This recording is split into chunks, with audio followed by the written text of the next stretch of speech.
we will continue with the Christmas story. Today we will read the story titled Well, She Wasn't Invited. Avery was looking forward to attending her department chair Paula's annual Christmas party for the first time. She had started her position as an English professor at Aurora Community College in August.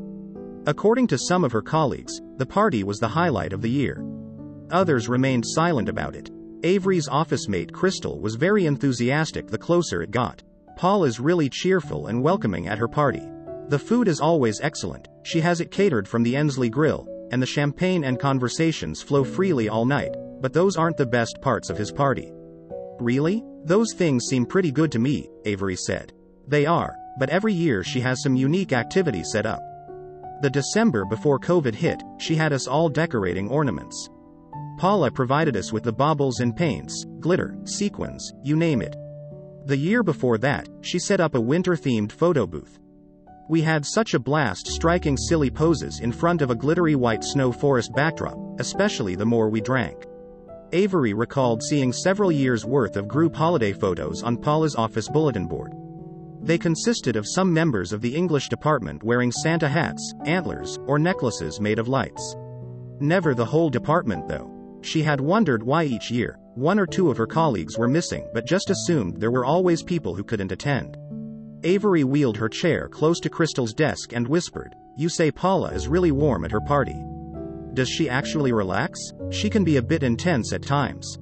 Crystal stood up, closed the office door and sat down closer to Avery. "At times? Most of the time, she's so amped up. Personally, I think she's bipolar. Sometimes she's so nice, even relaxed. Other times she wants to go for somebody's throat or does that passive-aggressive shit. You know how she'll leave a voicemail on your office phone saying she needs to talk to you first thing in the morning, then isn't available all day?" Avery squirmed in her chair.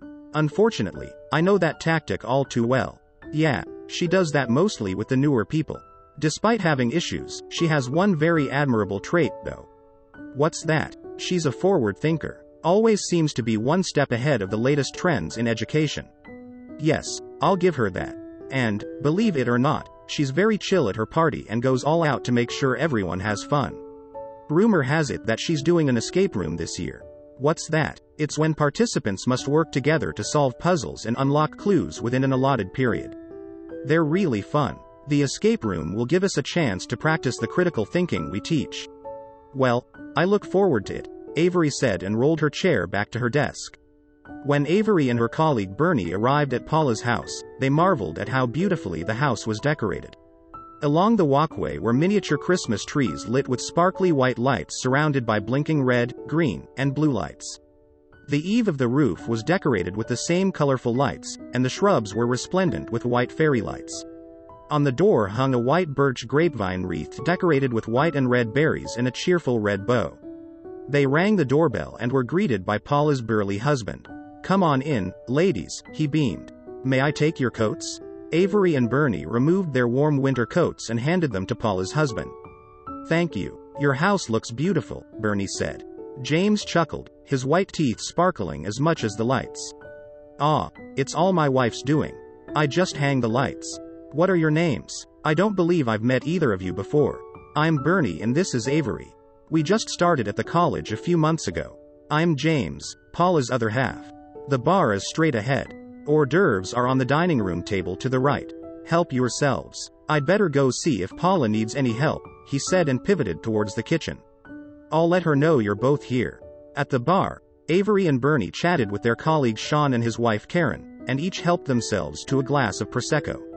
"Congratulations," Sean said. "You made the guest list your first year at the college." Sean stroked his long sandy beard. "I wasn't invited my first year. I was here every year after that but not 5 years ago. I still haven't figured out why." Quote. Avery's smile dissipated. "What do you mean? Paula doesn't invite everyone in the department?" "Oh no. In the 8 years since Paula's been chair, I can't think of a year when all of us have been invited. We always consider ourselves lucky if we make the list."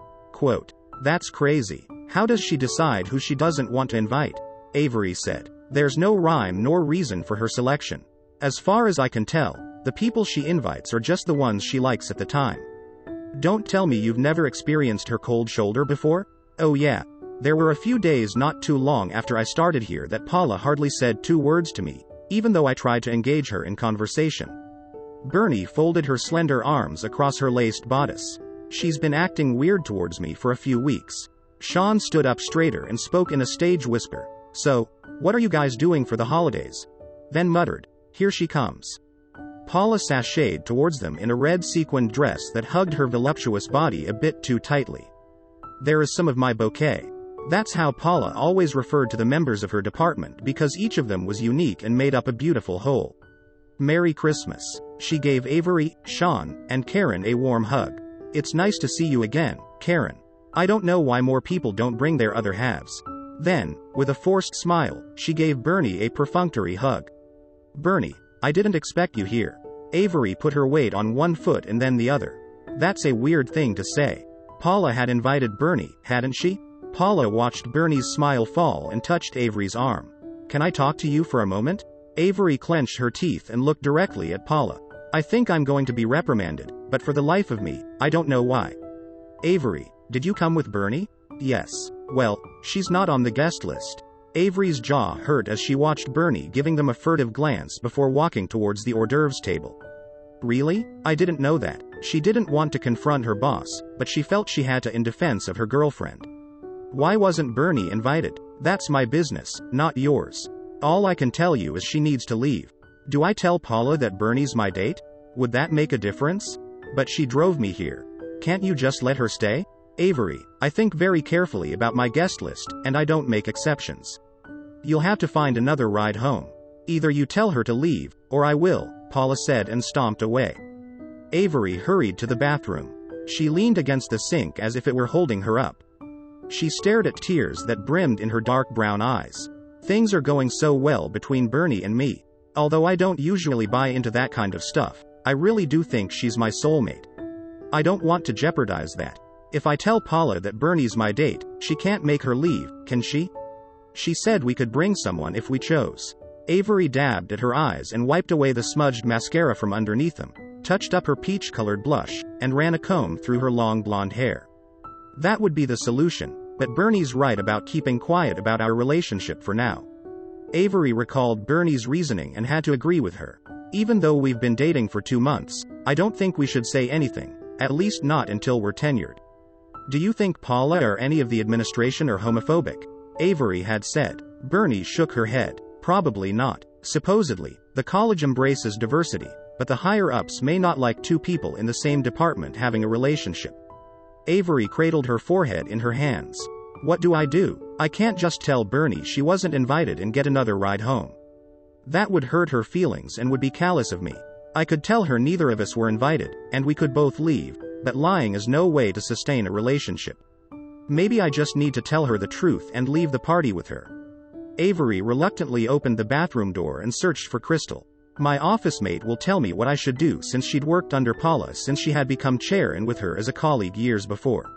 She spotted her office mate looking stunning in her emerald, green knee-length silk dress that hugged her curves beautifully. Avery greeted Crystal, who was conversing with their colleagues Peter and Gwen. Hey guys, you all look quite fabulous this evening. Happy holidays. As do you in your slinky red dress, Gwen said. Not every woman can pull off sleeveless as well as you, Avery, Crystal said. Ditto, Peter said. Thanks. You're all too kind, Avery said. I'm in a bit of a dilemma. Maybe you guys can give me some advice. Peter took a long sip of his beer and the foam stuck to his graying mustache. What's up? Crystal glanced around to make sure Bernie wasn't in earshot. I came here with Bernie, but Paula just told me she wasn't invited, that I should make her leave. Crystal stepped back. Wow. I wonder why Bernie wasn't invited. Peter took off his glasses and rubbed his eyes. Maybe she was angry because Bernie didn't have much to say at the last college-wide assessment meeting. I don't know. Bernie told me Paula's been acting weird with her for a while now. Anyway, I told Paula that Bernie drove me here. Still, she wouldn't budge. She was adamant that I make her go. I can give you a ride home, if that's what you're worried about, Crystal said. That's not the problem. I don't want to hurt Bernie's feelings. I don't blame you. She's always so pleasant. It really sucks big time that she wasn't invited. What can I do? Said Avery. Crystal furrowed her brow. You're not going to convince her otherwise. You know how headstrong she is. I suppose we should both just leave together, but will Paula be angry with me? Ooh, I wouldn't do that, Avery, Peter said. She considers it a great privilege to be invited to her party. It would be a slap in her face if you left too. You've got that right, Peter. No, Avery, Paula will make your life miserable during the first few weeks of the spring semester, Crystal said. Really? What would she do? Avery said. You know how she always supports us when a student complains about any of us. Avery nodded. Well, she won't if she's angry at you. She might even write you up. I've experienced that. You don't want blemishes in your file, especially while you're not tenured. She could also give you extra busy work such as checking prerequisites for all the adjuncts, Peter said. She did that to me once when I fell out of favor. No doubt she will continue to give you tasks while you're trying to prepare for your own classes, Gwen said. That happened to me 2 semesters ago when I was out sick 4 Mondays in a 3-month period. It was just a coincidence that my then horrendous migraines kicked in on a lot of Mondays that semester. Do you still get them a lot? Said Avery. Not really. I got the insurance company to approve a trial drug. It's worked wonders. That and giving up chocolate, which was difficult but better than the pain of migraines and the passive-aggressive fury of Paula. Crystal pushed a dark spiral off her forehead. Yes, she'll give you the cold shoulder for who knows how long. If you leave now, she may never invite you to her party again, Peter said. Avery clenched her jaw and felt her neck tighten. I guess I'll just have to suffer the consequences. I'm not making Bernie leave by herself. I wouldn't either, Gwen said. She's such a sweetheart. Peter nods. Yes, she is. I can't imagine what she would have done to piss off our fearless leader. We all know it could be something very minor, something nobody else would notice, but it's a big deal for Paula, Crystal said. Avery pulled her shoulders back and moved away from her colleagues as she said, I guess I'd better go find Bernie, and strode towards the living room where Bernie was in a deep conversation with Tyrone, another of her colleagues. Bernie looked down at Avery. There you are. Tyrone and I were just discussing the plight of farmers in this state. Ah, interesting. Hi Tyrone, you're looking handsome tonight. Like I don't always? Tyrone grinned and bent down to give Avery a hug. I have to say, all that working out hasn't gone to waste on you either, my friend. Thanks. Tyrone, will you please excuse us for a moment? I need to tell Bernie something. Something juicy, I hope, Tyrone said, holding up his champagne glass. I'm going for a refill. Do either of you need one? I would if you don't mind, Bernie said. I'm the designated driver, but we still have a few hours to go before I have to drive. No, we don't. Avery gazed at Bernie, so sophisticated and elegant in the 3-piece white chiffon pantsuit she purchased especially for this party. Bernie, only someone 5'9" and slender like you could look so flowy and beautiful in that outfit. I love all the scoops, the scoop neckline,